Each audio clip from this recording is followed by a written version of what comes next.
রহমত, খবর কি? রিপন বাড়ি আসছে? না ভাই, এখনো তো আসে নাই। ভাই আপনি একটু খোঁজ নেন না। আমি খোঁজ নিবো মানে? কি সব উল্টাপাল্টা কথা কইতাছ? ওরা যদি কথা দিয়ে কথা না রাখে আমার করার কি আছে? টাকা দেওয়ান দরকার, আমি টাকা পাঠাই দিছি। টাকা পয়সা কথা রাখবো না মানে মগের মূল্যক নাকি? তোমার যখন এত পাওয়ার, তুমি ফোন দাও। আর শোনো, রিপন বাড়ি আসলে দরকার হইলে আমার কল দিয়ে জানাইও। এখন রাখি। বাবা হামজা, তুই কেমন আছস? আব্বা, একটা খারাপ খবর আছে। আমার মহাজন জনাব নাসির হোসেন গতকাল রাতে হঠাৎ মারা গেছেন। ইন্না লিল্লাহি ওয়া ইন্না ইলাইহি রাজিউন। আব্বা, রিপন ফিরাইছে? না রে বাবা, রিপন রে নিয়ে আমি খুব চিন্তায় আছি। আল্লাহ ভরসা আব্বা, আপনি চিন্তা করেন না, আমাকে রিপন ঠিকই ফিরাইব। রিপন ফিরাইলে এই নাম্বার একটা কল দিয়ে না। আচ্ছা বাবা। আব্বা, আসর নামাজের পরে আমার একটা নগদের নাম্বার দিয়ে আমি আপনাকে কল দিব। আচ্ছা বাবা। জি আব্বা, তাহলে রাখি। আমার পোলা ফিরাইছে, আমার বুকের মানিক আমার বুকে ফিরাইছে। ছোট ভাই তুমি আইছো?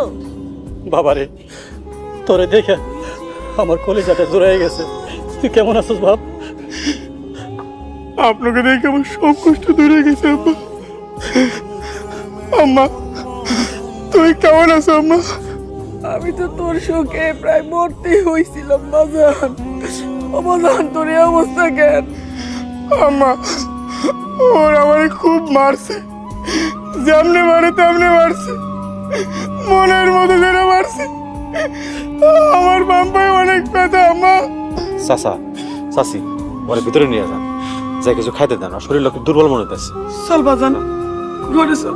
আয়। রিপন, কেমন আছিস বাপ?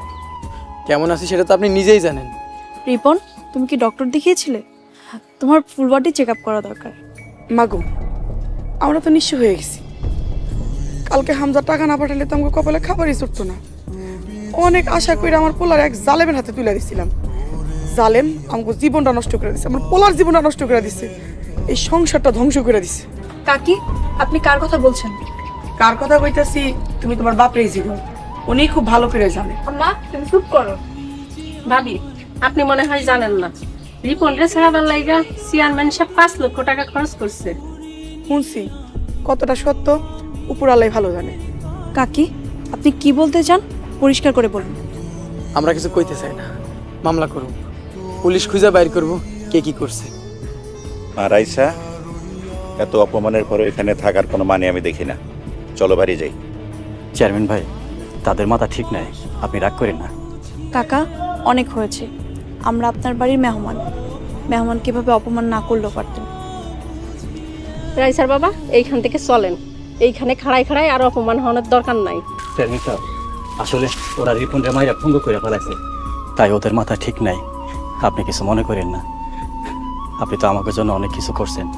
আর একটা অনুরোধ রাখেন, আমার হামজার মামলাটা আপনি তুলে নেন, আর কিছু চাই না। আচ্ছা ঠিক আছে, আমার মেয়ের আইসাও ঠিক তাই চায়। আচ্ছা দেখি, কালকে মামলা তুলে নেওয়ার চেষ্টা করতেছি। শুক্রিয়া ভাই, শুক্রিয়া। তুমি হামজার মামলাটা তুলে নাও, হামজা বাড়ি ফিরে আসলে দেখবে সব ঠিক হয়ে গেছে। তুই যখন এত কইরেই কইতাছস, আমি তোর কথা রাখলাম। আমি কালকে মামলা তুলে নেব। ওর বাড়ি থেকে পুলিশ এসেছে, আপনি তাড়াতাড়ি ভাগেন। কেন পুলিশ আইব? কেন চেয়ারম্যানের মামলা তুলে নিছে, তারপরও কেন পুলিশ আইব? মামলা কি সত্যি তুলছে নাকি ভাইজানরে ধরার লাগে মিথ্যা কইছে আল্লাহ জানে। ভাইজান, তুমি জলদি পালাও। হামজা বাবা, তুই জলদি চলে যা। ভাইজান, খাড়ায় থাকো না, জলদি পালাও। হুজুর, আপনি খারাপ থাকেন না তো, আমার তাড়াতাড়ি পলান, পুলিশ এসে বলবো। কেন পালাম? আমি তো অন্যায় করি, পালাম।